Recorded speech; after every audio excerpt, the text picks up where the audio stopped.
At my core, I am love. You're a public speaker, author, you're about to start an NGO. What is the one advice that you would like to share with the world right now? I'm grateful I can share this now because I've never had an opportunity to. As people, we always are wanting more. But the truth is, I'm gonna include this.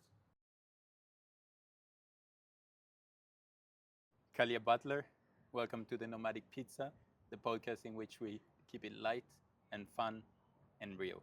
thank you so much for having me. I'm so excited for this, bro. It's a pleasure. Sunny Yes. day also. Beautiful. Incredible time Yeah. to start the podcast and Yes. have you on the show. Thank you. My first question is gonna be deep. So we start, with a banger. So if you were to describe yourself as a human Mm. without confining yourself to predefined labels, which 5 words would you use? I would say that I'm a revolutionist, that I'm a visionary, that I'm resilient, I'm liberated, and at my core, I am love. Oh, that's powerful. Yeah. There's a lot to unpack here. So let's start with the last one. Your Okay. love. Can Love. you explain what you mean by that? Yeah, I think the most authentic space you can be is in one of love for self. And once you master that, it gives you the capability to extend that to others. And I think for the early days of my life, I didn't love me. So it made it impossible for not only me to love others, but me to even love life, you Yeah. know? And in my journey, I've gained that love for self. And now I get to give it to the world. And that's a beautiful space to be in. I always say, I wish I could bottle up this feeling and hand it out to others because once you get to this point, you want everybody to feel this way. That's beautiful. I totally agree. I mean, Yeah. when you really like in connection with your true self, Mm, that's when you know that you can really make an impact yes. for the best of Mm-hmm. this world. Yes. And I totally agree with you. Mm-hmm. But now I need to really jump back into the first word Okay. that you said, and you Okay. said you're a revolutionist. Yes. Please tell us more about that. I think revolutionists are trailblazers. They're people who do something that they may have never seen done before or that may have never been done at all. And in the communities that I come from, I've already defied the odds by the fact that I'm living across the world. I grew up in foster care, and 1 in 4 foster kids end up in jail, 1 in 4 end up dead, 1 in 4 end up addicted to drugs, 1 in 4 end up on the streets homeless. And I experienced 3 out of the 4, but I'm still alive. I'm still here. And now, as you know, through Camp Khalia, I'm going to start something that's extremely revolutionary, which I'm sure we'll get into later. Yeah, we're gonna get And into that later. it's going to change the world, not just my world, but the world of so many kids just like me. That's powerful. Yeah. Beautiful purpose to have. Thank you, man. Thank you. And I think the listeners would like to hear more about your background, Mm, because you said you were in foster care and so mm. on. Can you tell us like what's your origin, Yeah, like so starting where I was you're born. from, and Okay. like a bit of that? Yeah, so I'm from Maryland. That's where I was born. But I grew up most of my life in Massachusetts. My mother's from Jamaica Plain. My father wasn't really in the picture. My Mm. mother struggled with drugs and mental health. So at a very young age, I was in and out of the foster care system. Up until I was about 16, I was kind of just bounced around until this one family took guardianship of me until I graduated high school. I come from six. I'm one of six. I'm number three. And we had a really challenging life. At this point in my life, I can look back on it and say my mom was doing the best she could with what she knew. And if she knew better, she would have done better. But a lot of the trauma and the pain I experienced as a child shaped who I am today as an adult and the way I perceive the world and who I want to be. Yeah, I'm just thinking of what you said before. It's like you discovered who you are, and that's Mm, why you're able to spread love, like you yes. said, your love, and you are able to spread that love because you are yourself. Mm, And I feel like just the story of where you come from and how accepting you are now of your past and mm. even all your struggles, I think that that really speaks truly about who you are, Yeah. and the fact that you really embrace that and you've Thank you. made it part of your Yeah. now. I say that my pain was a path to my purpose. Yeah. Right? Like I always tell you, like you got to go through stuff to get through it. And had I not experienced that trauma, that pain, that hurt, I would never have the empathy and compassion I do for people who are experiencing the same thing. You know, like when you come from different worlds and you don't understand how much not having parents, not having consistency impacts you later on in life, it's hard to relate to, right? It's like, get over it. But because I lived it, not only can I empathize with those people, but it gives me a urge and a desire to make their lives easier so they don't have to end up an addict or end up in jail, end up homeless like I did. Yeah, I think that this is the beautiful bridge to one of the questions that I had coming up. Mm, Because in our previous talk before starting to record is you mentioned something about the fact that we all share a very similar purpose, and it goes something, and I quote, "I believe that everyone's purpose deep down is the same, to become the best version of themselves and to use that to help others." yes. Can you please, explain what you mean by this? Yeah, because I think as people, we always are wanting more. What is my purpose? What is my purpose? What is my purpose? What is my purpose? But the truth is, your purpose is you. Mm. We all have a journey, we all have a path. It is our job to heal the wounds of our past, connect with that deep love of self, the love that is inadvertently in every single one of us, and find a way to pour that love once it's overflowing. Because if you really do the work, it'll be overflowing. You can't help but give it to others. And then share that with the world. For you, it's your podcast. For me, it's Camp Khalia. It's my book. It's when I'm on stages telling my story. It's when I'm posting content, showing people they're not alone in their journey, showing people that they can too do the work and live a life of liberation, a life of freedom, a life out of societal constructs that makes them feel whole. And eventually, they want to give it to others. So all of our purpose is the same. We just act on it differently. A doctor's purpose isn't cutting into bodies, it's the passion for No, saving the life. So all of our purpose is self and then giving. it's beautiful. Yeah. Thank you for this. Thank you. I feel like it really connects also with something that I've heard before. Mm. Like actually, it was yesterday. I think Mm. it was Jimmy Carr, Okay. and he was saying that you know it's never about either the journey or the destination, but it's about who we become. Mm. Along the journey. Yes. And I feel like once we are full with ourselves, like we're fulfilled, Mm. and we understand that our purpose then is bigger than just materialistic Yes. things. And then Exactly. it's he was also saying like it's not fun to have the things, Mm. it's fun the chasing, Yes, the the chase. chase. Yeah. And I always say, ask yourself when you think about your future, do you want the thing or do you want how you think the thing will make you feel? Yeah. Because so many of us chase happiness in material, in relationship, in the career, and then we get it and we're like, I didn't even want this. I thought it would feel better.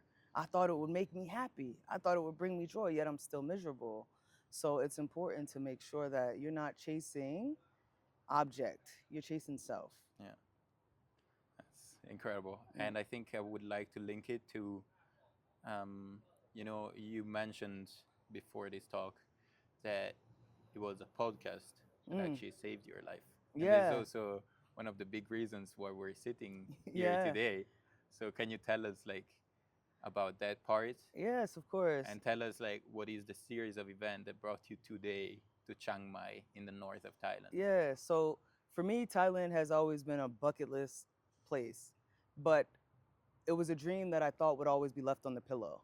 Mm. I'm 15, 16. I would tell my partners, if I ever get married, my honeymoon's gonna be in Thailand. It's always somewhere I've wanted to go.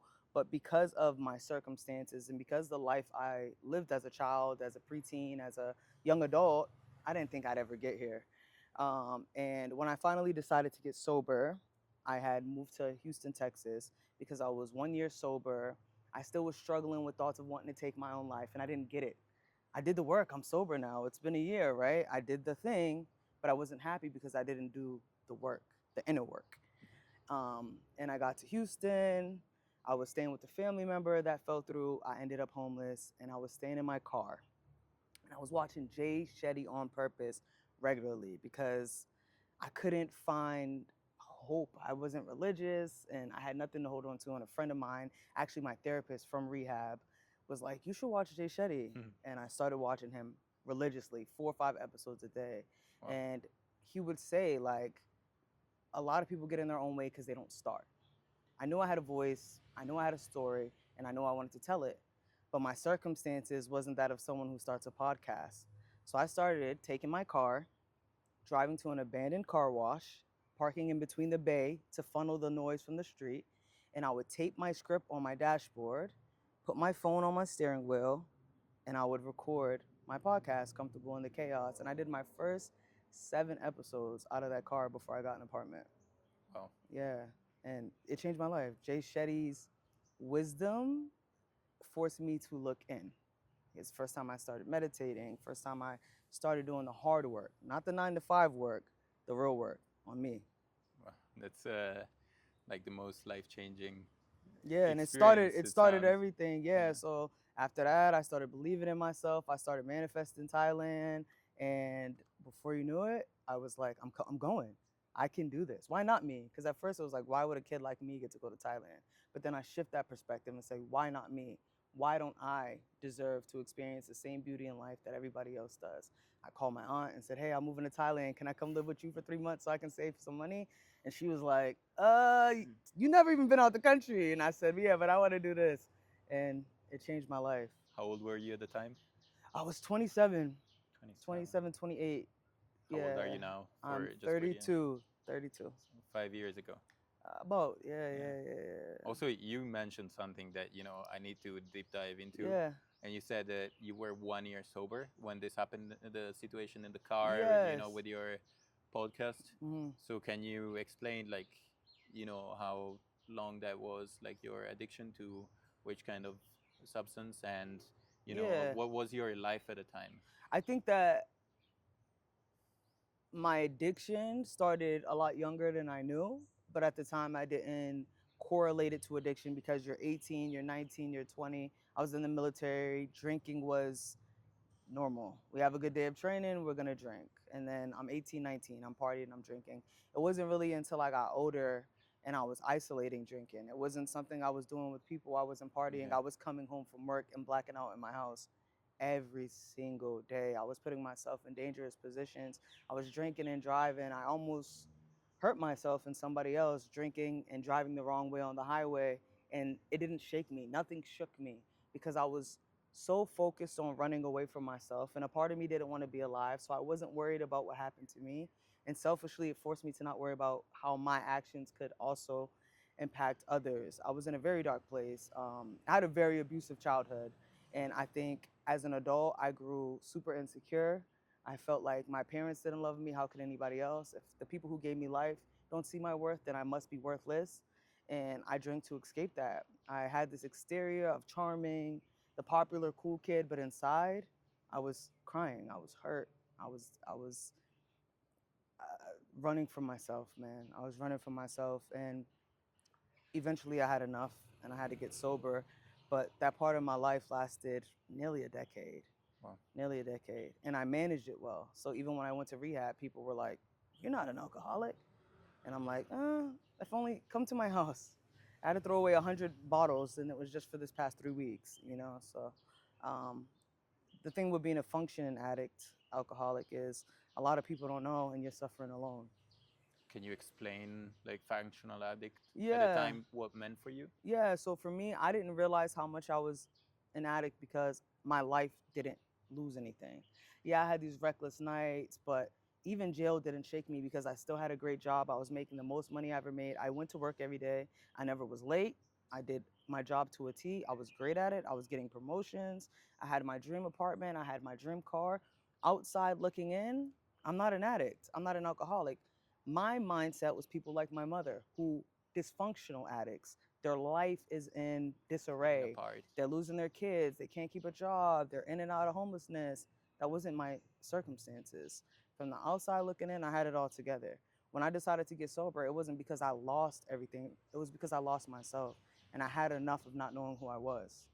Yeah, I think that this is also the shift that maybe I wanted to ask you more about. And Mm, it's like this, I had enough about it. Was mm. this the life changing moment that just made you decide to go into rehab, or was there anything else that contributed to it? I think it was a combination of things, but mainly I was working at a facility that housed addicts. So it was similar to a jail, but it was when people's lives became criminal due to their addictions.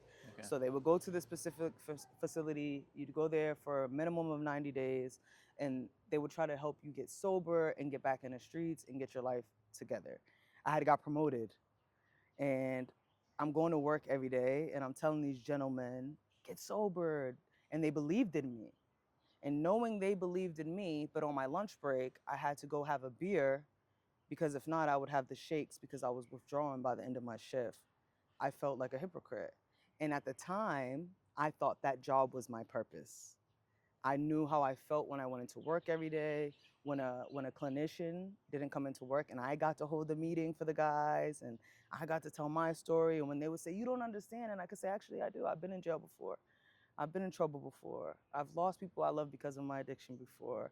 I could relate to them on another level, so I thought I could change them, and I thought that was my purpose. So I said, if I really want to do this, if I really want to change people's lives, I have to change my own. So I told my boss, if I take this position, I need to get sober.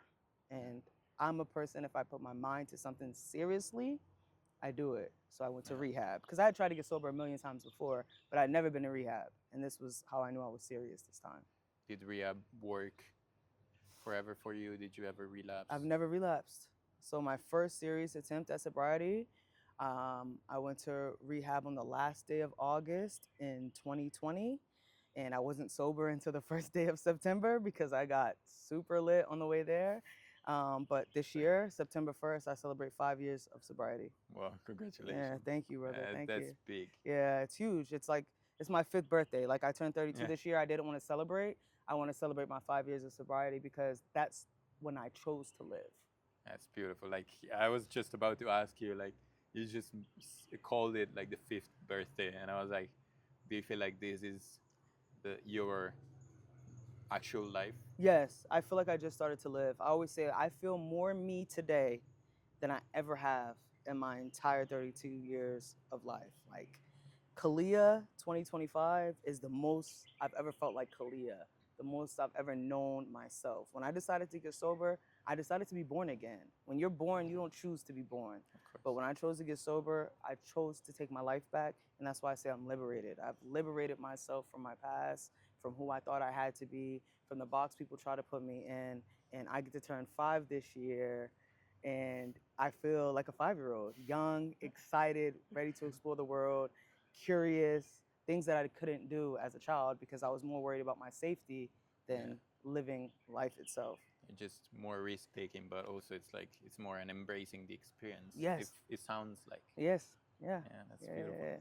I just want to go a couple steps back Yeah. Okay. because I would like to link, what made it possible for you to just be here in Chiang Mai, in Thailand. You said it was a bucket list. Then you called your auntie. Yeah. Was Shout out hey, to Auntie Joyce. I love you. shout out to Yeah. Auntie Joyce. Yeah. But then also, like, I was wondering, how did you make it happen? Like, what were your actions that actually keep you, Yeah. here? What made you happen for yourself? Well, something my boy Jay Shetty taught me is abundance is a mindset. And I think that you attract what you desire, but I also believe that manifestation, excuse me, isn't what people think. A lot of people think you write something down, you sit and you meditate on it and it comes to you, but it takes action. So I had to Yeah. be committed to the journey. I called my aunt. The moment I got back to Massachusetts, I'm looking for jobs. And knowing your intuition and trusting that the universe conspires in your favor when you are seeking your true desires. So I had to do what was best, not maybe what was more comfortable. So I got two jobs at the same time when I got back to Massachusetts. One was offering me 34 US dollars an hour, Okay. one was 16. One was working in a field that was familiar to me, mental health, but I didn't like how they treated their patients. Okay. So I denied the job. It would have paid me $20 more an hour. But Dunkin' Donuts coffee said I can pass out affirmations in the drive-through. So I took that job instead because it allowed me to pour into others. And I think when you start behaving like the person you're trying to become, you get rewarded for that. So I worked there for 90 days and I booked my flight. I booked my flight like this. I met a lady and she had told me her birthday was 777 and that was my sign because the flight number was 777.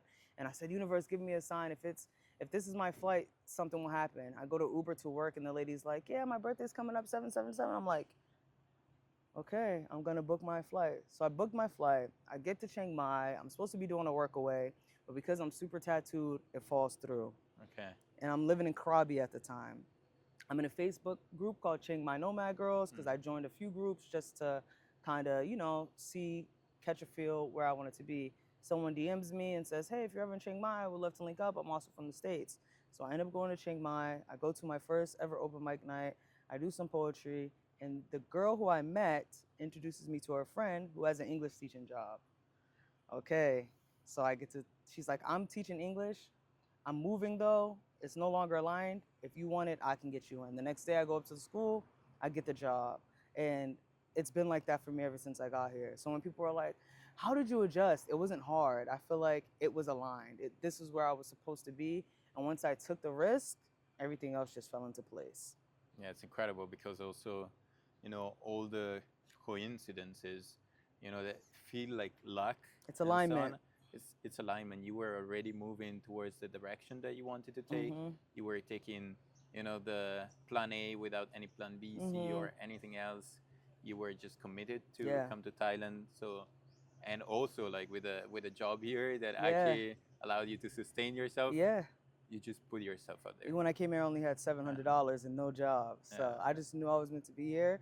And when people at home are like, "You're crazy. Like, what are you going to do if you don't find a job?" I said, "Listen, I feel in me that this is the step that I'm supposed to take. I know that as long as I believe it, it will happen." And it has.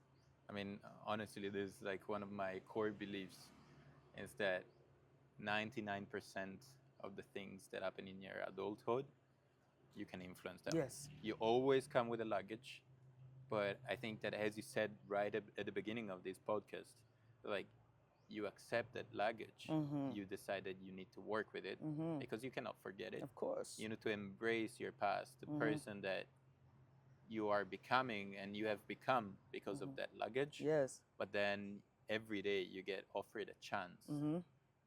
to make a change. And either you take it Or you let it and pass you by. embrace change, take the risk, see what the world has to offer to you, or you just, keep going down your same route. Exactly. But yeah, Exactly. that's exactly what happened to you. And I feel like you keep making it happen because I feel like our audience doesn't know that you have a pretty large community on social Yeah. medias. And could you share a bit more what this community is about? Like your audience, how did you build it? I don't know. That's I think it incredible. happened around the same time I decided to do my podcast. I just got serious about sharing my story because I knew there was a little kid or even an adult that was going through or had experienced something similar and felt alone. I remember when I was in the foster care system, I would be so embarrassed that I was a foster kid, and it was something I didn't want to talk about. I was embarrassed that I was an addict. I carried shame around being an addict. And eventually, as I started to heal, I realized it's not who I am. It was a part of my journey, but it doesn't define me. So I want other people to know that. I want other people to know that it doesn't matter where you are, it's about where you're going. And in this moment, you might not be able to see out of it, but the smallest glimpse of light, it's there, and you have to seek it. You have to choose it. Although your trauma is not your fault, it's your responsibility to do the work. And it comes back to your thing. We all come with luggage, but you got to unpack it. So I figured me unpacking my luggage out loud in front of everyone, being vulnerable, give somebody else permission to do the same. And even if they choose not to do it on social media or do it in front of the world, one more person who unpacks their luggage, the better we all are as a people. Yeah, I think that it's really not important on like the how you do it, the how you unpackage it. Yours was to really spread your word because I feel like you already had that burning fire within you Yeah. to like make a change. Yes. I feel like not everyone has to put themselves out there in the same way. No. So Yeah. the just I feel like the most important thing is really to unpack your luggage with Exactly. the people closest to you. Yes. If you have some, like Yeah.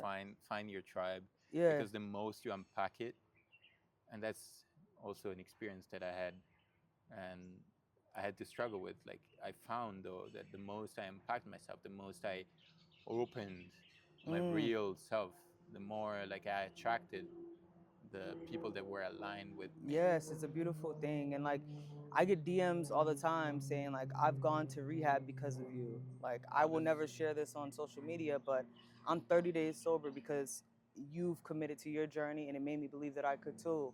I've gotten DMs of people saying they've gone to therapy now because of me.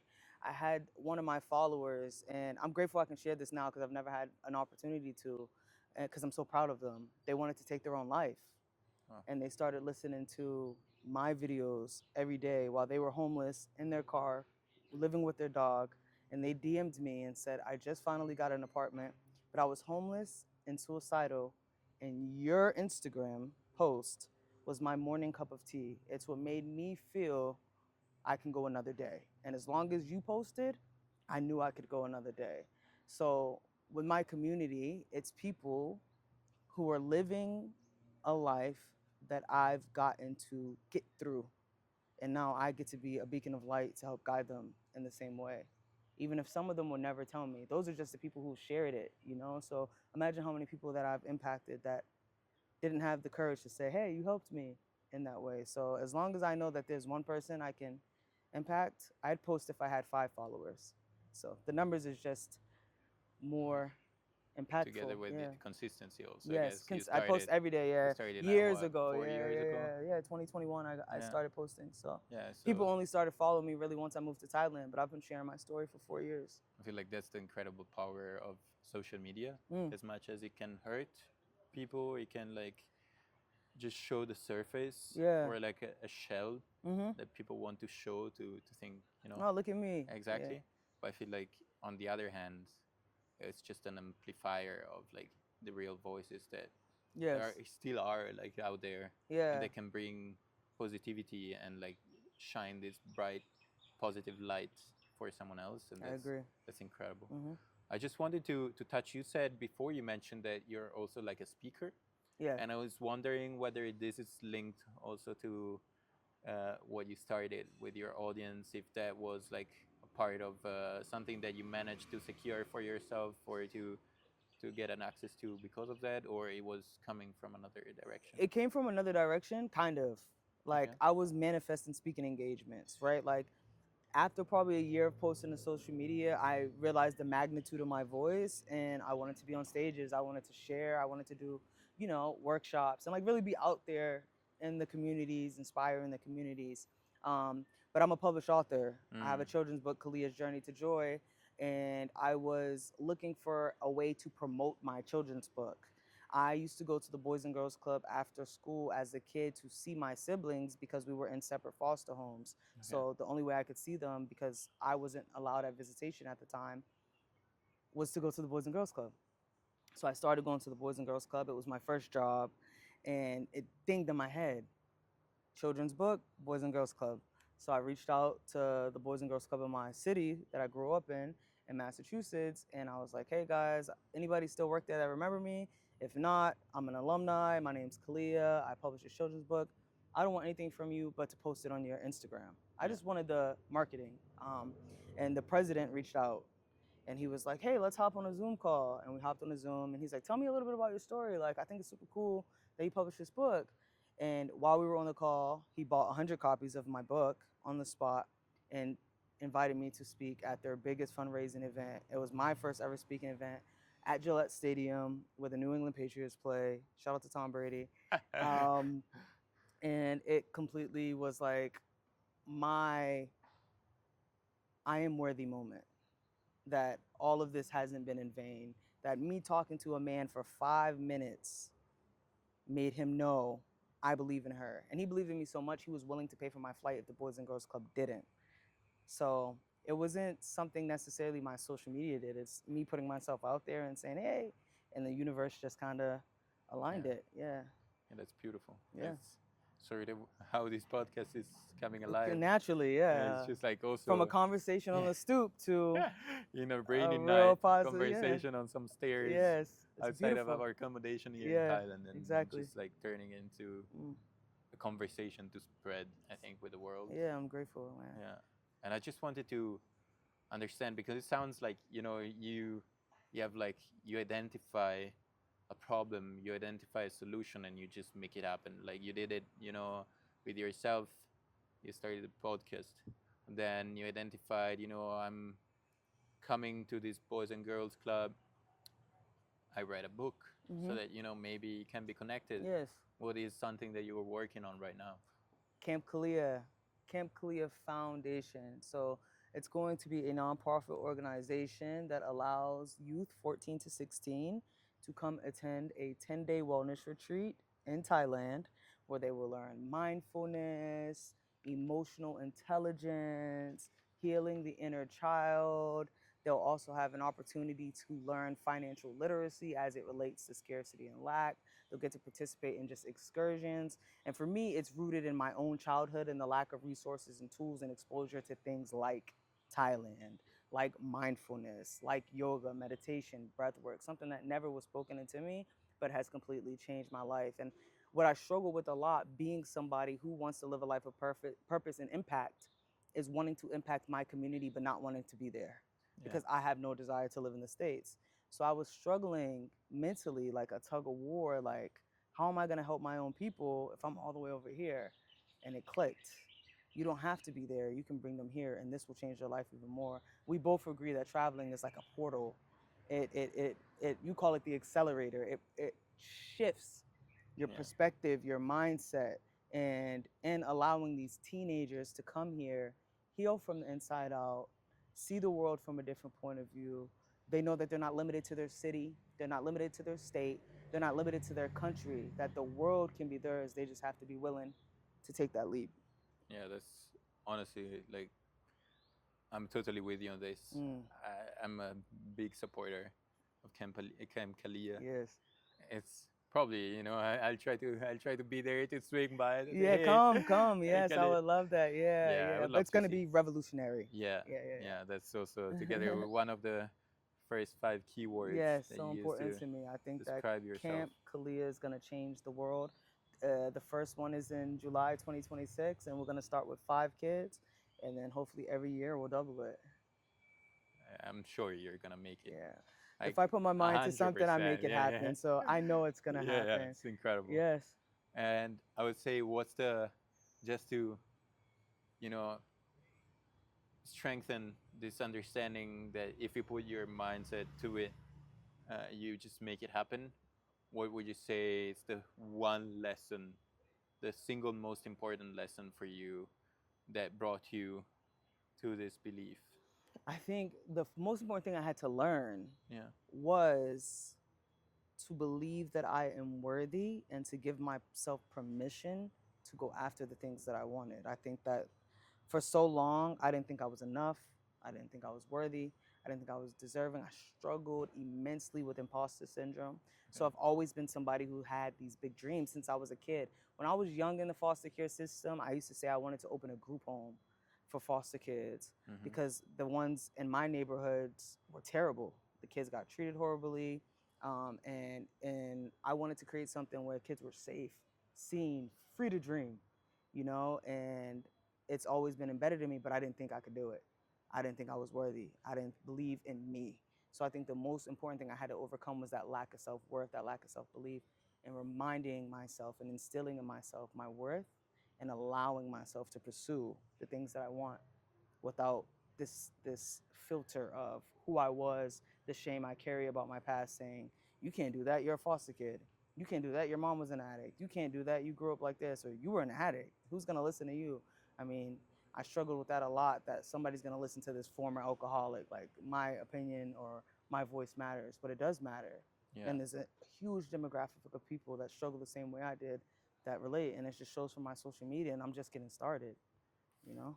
That's the beauty. I love Yeah. the mindset. It's always like I feel like when we have a conversation, it always comes down to mindsets, Mm, it and is. that's also like another like belief of my honestly like every change always starts with a mindset, Can't and it's change if you like don't change your mind. yeah, absolutely change your mind, change your perspective, your reality. Change your life. Yeah, change your life.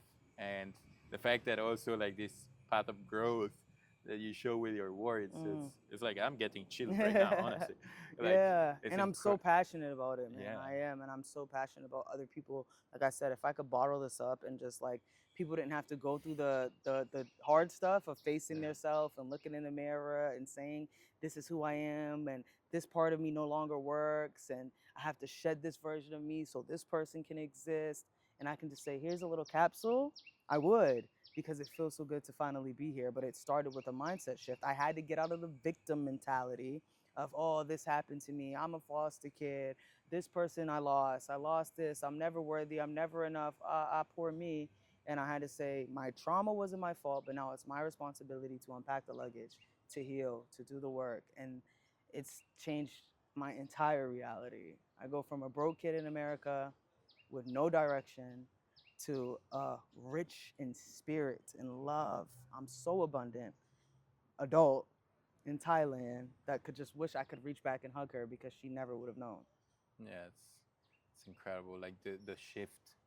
You know, I think that everyone who's listening can really feel it in Mm, your words, in your energy, in your mm, smile. yeah, It's it magnetic. excites me. I think that when we were sharing the conversation, also like it's incredible because I tend to connect with people that I find aspirational, Mm, that I find that I have something going on, and this is also the reason why I started this podcast. And I had this dream that mm. actually until last week it was like a 5% chance, but as you said, it's all about like the mindset of like staying open, also Yes. just taking the steps that probably will lead you to it, Yeah. and just having this conversation, hearing your story, just like I anyways want to connect people who want to amplify their voice to make a Mm. better impact, who are nomads around the world Yes. because they feel this urge to make a change for Yes. themselves, to be curious, to hear and to see, you know, what's out there, Mm-hmm. because that's impacting the way you you see your reality. Mm-hmm. The more information you gather, Yeah. the more like objective Yes. your vision of life You can can be. step back. Yeah, And you it's a have step it's a back. bigger picture. It's a Yeah. bigger picture that definitely tells you, oh, I thought this was true, Yeah. but actually this was probably part of my background, Yes. and you Am need I to viewing unpack it. it from my triggers or am I viewing it from actual reality? Yeah, Yeah. yeah, that's for sure. And Yeah. it gives you this objectivity Mm-hmm. that also allows you to think differently. Yes. And I feel like that's also, actually you mentioned it, bringing the kids Mm. was because your dream was Thailand, but also Thailand for you like allowed you unlock this new vision Mm-hmm. of like, you know, of yourself and of Yeah. like how people can be. I Mm-hmm. mean, the people here is just so Amazing, man. they So spread the kind, love. so sweet. It's hard not to be happy here. And like I said, like kids that come from where I come from might never even get a passport, let alone leave the country. So if I can give them a taste of that early, so when they're 20 or 25 and they're like considering that trip, they're Yeah. not scared. Because at 14, I went to Thailand with Camp Khalia and we were cool. It was safe. I was worthy of that then. I'm worthy of it now. Yeah, and also I think that for them it's gonna be like this unlock of, you know, finding probably themselves. Hmm. You want to work with teenagers or Yeah, ages 14 to 16 is my target demographic because in America you go to college at 18.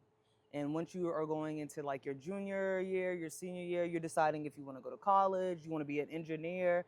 This gets to give them an opportunity to see life from a different lens so they don't have to decide what they want to be. They get to decide who they want to be. And I think that's very distinctive things, right? Your whole life in the States or in Western society, we're taught work hard, you go to college, you get a job, you have the dream, the house, the car, the wife, the kids, the dog, whatever it may be. But that's limited. I don't want youth to focus on what they want to be. Yes, that's cool. That's how you fulfill your purpose, but your purpose is who you Yeah. become and who you desire to be. Yeah, I'm I'm totally with you. Mm. I think that yesterday I was sharing a very similar conversation with my girlfriend, and I was just like, it's my first time actually for more than 3 weeks away from Europe. I've Mm. lived in 4 or 5 different countries before, but always in Europe. Okay. I've traveled also around quite a lot, but I never really like lived more than 3 weeks away from Europe. And I Okay. feel like now seeing the world here, I start questioning like a lot of like the assumptions Mm-hmm. that we have about like our better Western society, Yes, and of it's it's course. it's incredible like the I new say America is the third world country. We just dress nicer. So when you come to Thailand, it might not be all fancy smancy, but for me, rich is love, rich is kindness, rich is the fact that we get to wake up at whatever time of day we want. We choose what we want to do for work. We get to eat for 50 baht. We're rich. Yeah. We're so rich here. I will choose this rich over working like a slave, unhappy, focused on being in a box. Here, we break that box, and it's Yeah, a gift. I'm totally with you on Yeah. that. I think that that's also why nomads, are getting out here, or Mm-hmm. for Just the traveling. for the people dreaming about the nomad life, like you can do it in a sustainable way, Mm-hmm. just by like respecting the locals, Yes. and just by appreciating and being grateful for what we get here, which Yeah. is just incredible. And I think that I wish it to everyone. Me too. But this leads me actually to my last question. Okay. And before that, I want to summarize, I think, a bit of what we've heard. Mm. So we've heard that you're love, I am you're a love. revolutionist, Yes. and you're a public speaker, author, you're about to start an NGO, Founder. founder. Um, so Khalia Butler, Yes. what is the one advice that you would like to share with the world right now? I think the number one advice I would like to share with the world, that's a hard one because there's so We many like to things. keep it deep, not very simple, but I think that I've said it a million times, but I really, I mean it. The hardest work you're ever going to do is on yourself. So if there is a dream that you have to chase, if there is a goal that you want to follow, no matter how big it is, the first question you need to ask yourself is, do I want the thing, or do I want how it makes me feel? And if I really want it, who am I willing to become to get it?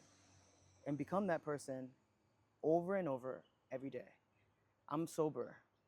And in order to be the version I am today, I have to remain sober. Sobriety is a choice that I commit to every day, just like I commit to being the best version of myself. So I would say commit to doing the work, commit to becoming at least 1% better every single day. And one day you'll wake up and you'll be living that dream and you won't even recognize yourself. Like if I look back 5 years ago when I made the choice to get sober and I was having these tug of wars in my brain, who am I without alcohol? Am I gonna lose friends? How am I gonna manage with my stress, my trauma, my pain? I didn't know who I was. And now look at who I've become yeah, because I've committed to self. So commit to self and go after that thing relentlessly. And don't let anybody tell you that's too big. Because when someone hasn't given themselves permission to dream, they can't believe it for anybody else. You have to be the person who believes in you.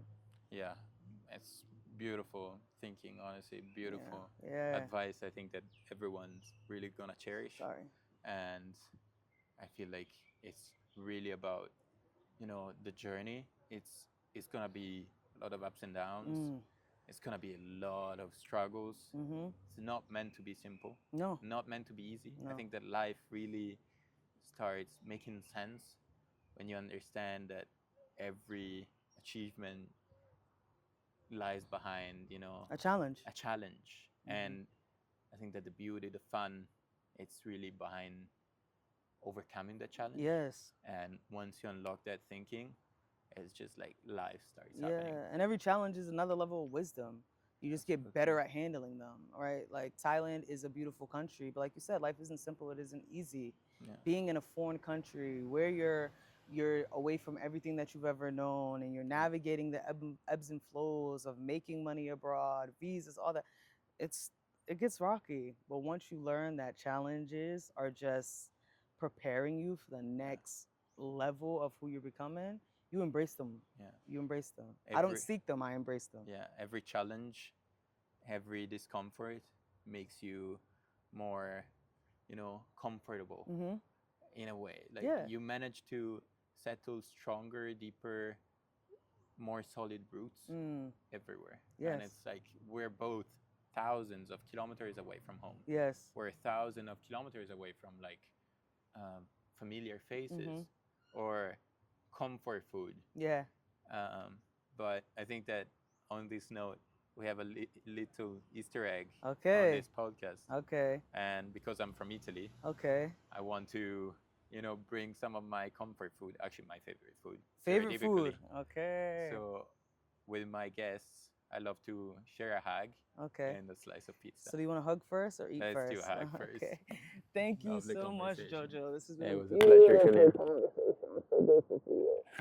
Thank you. Let's eat. Oh. What? So, we have my girlfriend bringing in the pizza. We sit down Okay. and we just share. Hello. Let's see what this pizza looks like. Beautiful conversation. Amazing. Oh, The pizza. pretty good. For you, no, 'cause you're Italian boy.